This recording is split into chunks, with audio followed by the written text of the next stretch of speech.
Our glorious God appeared to our ancestor Abraham while he was still in Mesopotamia before he had settled in Haran. God told him, "Leave your homeland and kin and go to the land that I will show you." So Abraham left the land of the Chaldeans and settled in Haran. After Abraham's father died, God had him resettle in this land where you now live. God didn't give him an inheritance there, not even a square foot of land. However, God did promise to give the land as his possession to him and to his descendants, even though Abraham had no child. God put it this way: his descendants will be strangers in a land that belongs to others who will abuse them, who will enslave them and abuse them for 400 years. And I will punish the nation they serve as slaves, God says. And afterward they will leave that land and serve me in this place. God gave Abraham the covenant confirmed through circumcision.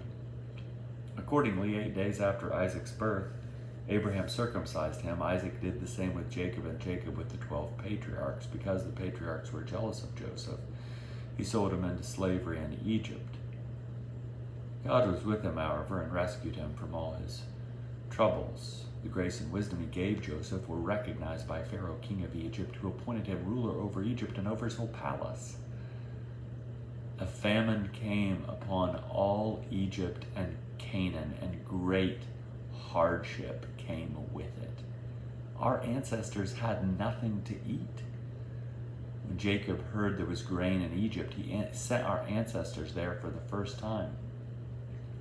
During their second visit, Joseph told his brothers who he was, and Pharaoh learned about Joseph's family. Joseph sent for his father Jacob and all his relatives, 75 in all, and invited them to live with him. So Jacob went down to Egypt, where he and our ancestors died.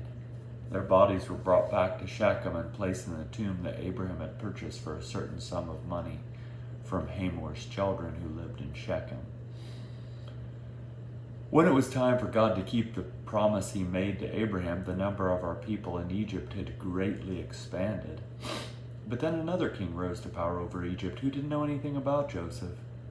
He exploited our people and abused our ancestors. He even forced them to abandon their newly born babies so they would die. That's when Moses was born.